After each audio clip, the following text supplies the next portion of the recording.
जी हां, बीच मतदान फंस गई बीजेपी। देर रात बांट रही थी कैश और कपड़े। सीएम आतिशी ने की इसी से शिकायत, उल्टा आतिशी पर हो गया केस दर्ज। बहुत स्वागत है आप सभी का। आप देख रहे हैं द राजनीति का विशेष सेगमेंट खबर और विश्लेषण। मैं हूं जब्बार खान। दोस्तों, गजब खेल है दिल्ली के विधानसभा चुनाव में। क्या जिस चुनावी प्रक्रिया को साफ, स्वच्छ और ठीक ठाक होना चाहिए, क्या दिल्ली में वैसा हो रहा है? क्या चुनाव आयोग को लेकर के जिस किस्म के सवाल उसके ऊपर उठ रहे थे, वो सवाल सच साबित नहीं हो रहे हैं? आखिर देर रात मतदान शुरू होने की प्रक्रिया से कुछ घंटे पहले बीजेपी के नेता के गाड़ी से कपड़े और कैश की बरामदगी के बावजूद बड़ी कार्रवाई क्यों नहीं की गई? आखिर कालका जी से रमेश बिदोड़ी के बेटे के जरिए वोटरों को धमकाने की उस पूरी प्रक्रिया के बीच में पुलिस ने उसे जाने क्यों दिया? क्या आम आदमी पार्टी के नेता और दिल्ली की मौजूदा वक्त की मुख्यमंत्री आतिशी जो आरोप लगा रही हैं, वो आरोप 100% सही हैं? और जब आतिशी ने चुनाव आयोग से शिकायत की, तो फिर जिनके खिलाफ शिकायत थी उन पर मुकदमा होने के बजाय आतिशी पर केस क्यों कर दिया गया? विस्तार से बताते हैं आपको दोस्तों। मतदान शुरू होने से पहले रात में बीजेपी के नेता साड़ी और कैश कपड़े बांटते हुए पकड़े गए। वीडियो आपको दिखाऊंगा। हैरानगी की बात है कि दिल्ली पुलिस प्रशासनिक अमला वहां मौजूद था, मगर कोई भी उस गाड़ी और कैश से भरी कार को हाथ लगाने को तैयार नहीं। अमित मिश्रा नाम के एक सोशल मीडिया यूजर ने अपने सोशल मीडिया हैंडल पर वीडियो शेयर करते हुए लिखा, BJP workers are caught with suits and cash। चुनाव आयोग का अधिकारी और पुलिस दोनों कार को हाथ लगाने के लिए तैयार नहीं। पूरी दुनिया देख रही है कैसे भारत की राजधानी दिल्ली में चुनाव हो रहा है।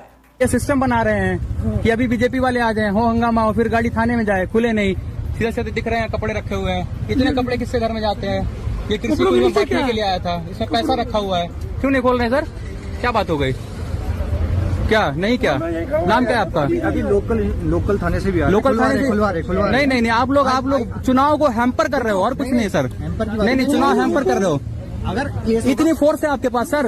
नहीं, आप थाने में ले जाओगे। नहीं आप नहीं सर, आप तो एटलीस्ट डिस्ट्रीब्यूट तो करो। नहीं, अभी सुनो, अभी बीजेपी के लोग आ जाएंगे। अभी बीजेपी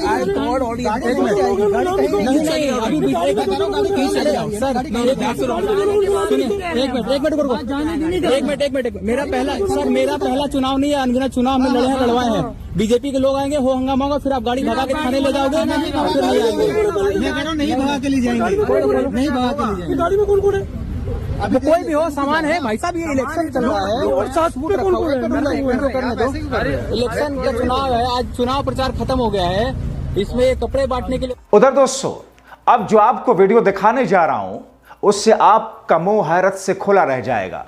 आरोप लगा कि बीजेपी और उसके प्रत्याशी ने गरीबों का ईमान खरीदने की कोशिश की, मगर उन गरीबों ने 3 शालें उनके मुंह पे दे मारा, एक शाल में आग लगा दी। वीडियो आपको दिखाऊंगा, हैरत में पड़ जाएंगे। आम आदमी पार्टी ने अपने सोशल मीडिया एक्स पर उस वीडियो को शेयर करते हुए लिखा, दिल्ली वालों को खरीद नहीं सकती बीजेपी राजेंद्र नगर विधानसभा के राजीव गांधी कैंप में शॉल और पैसा बांट रही थी, लेकिन लोगों ने बीजेपी के शॉल को आग के हवाले कर दिया। आग लगा करके साफ बता दिया, दिल्ली के लोग बिकाऊ नहीं और उन्हें बीजेपी खरीद नहीं सकती। भारतीय जनता पार्टी और उसके प्रत्याशी गरीबों का ईमान खरीदने की कोशिश कर रहे थे, लेकिन एक खुददार आदमी ने 3 शॉल उनके कार्यकर्ता के मुंह पे दे मारे और ये चौथी पे आग लगा दी। ये गरीबों का ईमान खरीद नहीं सकते ये लोग, तो ये साबित कर दिया राजीव कैंप वालों ने। ये सबसे काम चलेगा नहीं। सुबह से आधी रात से इन लोगों ने ड्रामा कर रखा है, ये बांट रहे हैं, कभी वो बांट रहे हैं, तो सब लोग इसका बहिष्कार कर रहे हैं इन सब चीजों को। इतना ही नहीं दोस्तों, बीजेपी पर आम आदमी पार्टी ने आरोप लगाते हुए कहा कि जब पैसे और कपड़े बांट करके भी बीजेपी को वोट मिलने की उम्मीद नहीं हुई, तो फिर वोटर्स को बीजेपी ने धमकाना शुरू कर दिया। आम आदमी पार्टी के ट्विटर हैंडल पर रमेश बिदोड़ी के बेटे और वहां खामोश पुलिस का वीडियो शेयर करते हुए लिखा गया, बीजेपी और दिल्ली पुलिस का गठबंधन आया सामने, दोनों मिलकर उड़ा रहे आचार संहिता की धज्जियां। कालकाजी विधानसभा में रमेश भिदोड़ी के गुंडे झुग्गियों में जाकर लोगों को धमका रहे थे। इसी सूचना पुलिस को दी गई। एक गाड़ी भी वहां पर थी, उसमें भिदोड़ी के लोग और बीजेपी का प्रचार सामग्री रखा हुआ था। पुलिस मौके पर पहुंची और लोगों ने गाड़ी की जांच करने की मांग की, लेकिन पुलिस ने कोई जांच पड़ताल नहीं की और उन्होंने रमेश भिदोड़ी के गुंडों को जाने दिया। यह आम आदमी पार्टी का आरोप है। छोड़ क्यों रहे उनको? छोड़ क्यों रहे उनको? अरे गाड़ी तो चेक कर लो, क्या गाड़ी में पीछे? कहाँ चेक कर रही है आपने? गाड़ी तो खोलो एक बार, क्या गाड़ी में पीछे? आप क्यों छोड़ रहे हो? अरे गाड़ी तो चेक कर लो, उनकी गाड़ी में क्या है? अरे गाड़ी में चेक तो करो, क्या है गाड़ी में? डिक्की खुलवाओ ना, डिक्की खुलवाओ, खुलवाओ डिक्की, गाड़ी डिक्की खुलवाओ, डिक्की खुलवाओ ना। डिक्की तो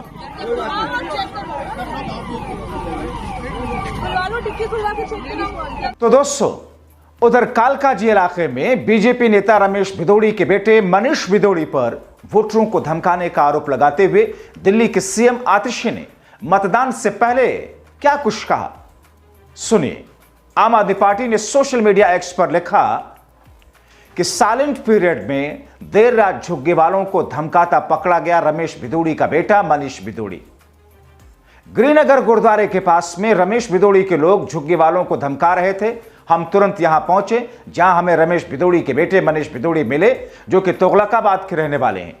इस समय उन्हें यहां रहने का कोई अधिकार नहीं। हमारी शिकायत है और शिकायत के बाद पुलिस ने उन्हें थाने लेकर पहुंची। हमें उम्मीद है कि प्रशासन निष्पक्ष चुनाव कराएगा। वह अमित शाह के कहने पर बल्कि संविधान के अनुसार चलेगा। मैं यहाँ पे गिरिनगर में खड़ी हूँ। बगल में गिरिनगर का गुरुद्वारा है। थोड़ी देर पहले मेरे कार्यकर्ता का फ़ोन आया कि रमेश भिदोड़ी जी के टीम के कुछ लोग जो कालकाजी के रहने वाले नहीं हैं, यहाँ पे के झुग्गी वालों को धमका रहे हैं। मैं उस समय अपने चुनाव कार्यालय में ही थी। हमारे कई सारे और लोकल कार्यकर्ता भी हमारे साथ में थे। हम तुरंत लोकेशन पर आए और यहाँ पर हमें श्री मनीष भिदोड़ी जी मिले, जिनकी time stamped GPS marked photo हमने ली। मुझे फिर पता चला कि मनीष भिदोड़ी रमेश भिदोड़ी जी के बेटे हैं। वो तुगलकाबाद गांव में रहने वाले हैं। साइलेंस पीरियड में इनको कालकाजी में होने का कोई भी अधिकार नहीं है। उसके बाद भी मेरे सामने भी इन्होंने हमारे कार्यकर्ताओं के साथ बदतमीजी करी, उल्टी सीधी भाषा यूज़ करी। हमने उस पर कुछ नहीं कहा और इलेक्शन कमीशन को, एसएचओ को, सबको इन्फॉर्म किया है। पुलिस आके अभी मनीष भिदोड़ी जी को थाने लेके गई है। मैं उम्मीद करती हूँ कि प्रशासन फ्री एंड फेयर इलेक्शन करवाएगा और अमित शाह जी के कहने पे नहीं, लोकतंत्र के अनुसार चलेगा और कालकाजी के बाहर वालों को कालकाजी एंटर नहीं करने देगा। मगर दोस्तों, अब जो आपको बताने जा रहा हूं वह आपको और ज्यादा चौंकाएगा। हैरानगी इस बात पर है कि जिस शख्स के खिलाफ शिकायत की गई चुनाव आयोग में, पुलिस ने चुनाव आयोग में दी गई शिकायत में कहा गया कि उसके खिलाफ कोई कार्रवाई नहीं की गई। आरोप लगाया जा रहा है आम आदमी पार्टी की तरफ से कि हमने जिन लोगों के खिलाफ में गलत करने के लिए शिकायत दर्ज कराई, शिकायत पर कार्रवाई नहीं हुई, बल्कि शिकायत करने वाले के खिलाफ ही उल्टा मामला दर्ज कर दिया गया। दिल्ली के मुख्यमंत्री आतिशी ने अपने सोशल मीडिया एक्स पर लिखा, चुनाव आयोग भी गजब है। रमेश भिदोड़ी जी के परिवार के सदस्य खुलेआम आचार संहिता का उल्लंघन कर रहे हैं, उन पर कोई एक्शन नहीं। मैंने शिकायत करके पुलिस और चुनाव आयोग को बुलाया, ईसीआई, एसवीपी, और उन्होंने मेरे ऊपर ही केस दर्ज कर दिया। राजीव कुमार जी, आप चुनावी प्रक्रिया की कितनी धज्जियां उड़ाएंगे? ये आम आदमी पार्टी के नेता और दिल्ली के मुख्यमंत्री की तरफ से ये बातें कही जा रही है। दोस्तों, अब आप सोचिए, एक और आपको दिखाते हैं नजारा।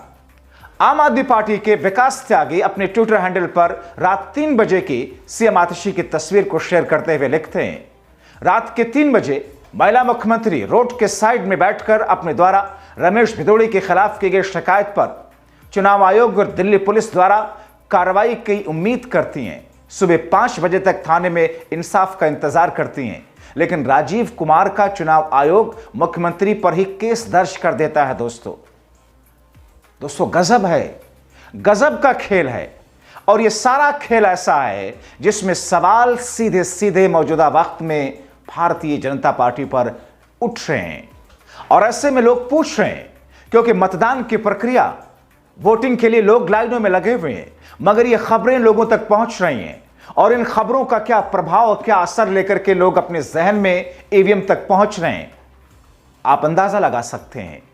तो क्या इसमें जो खबरें ये सारी की सारी ऐसी आई जो भारतीय जनता पार्टी, चुनाव आयोग और दिल्ली पुलिस को कटघरे में खड़ी करती हैं, तो फिर दिल्ली की जनता की नजर में कौन है वो शख्स, कौन है वो पार्टी जो उनके कटघरे में खड़ा है? दिल्ली की जनता क्या फैसला लेगी, ये 8 तारीख को पता चल जाएगा।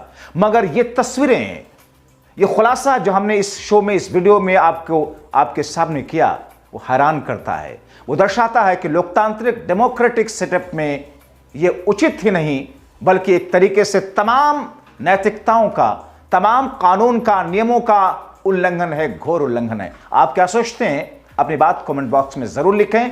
फिलहाल अभी के लिए इस वीडियो में इतना ही।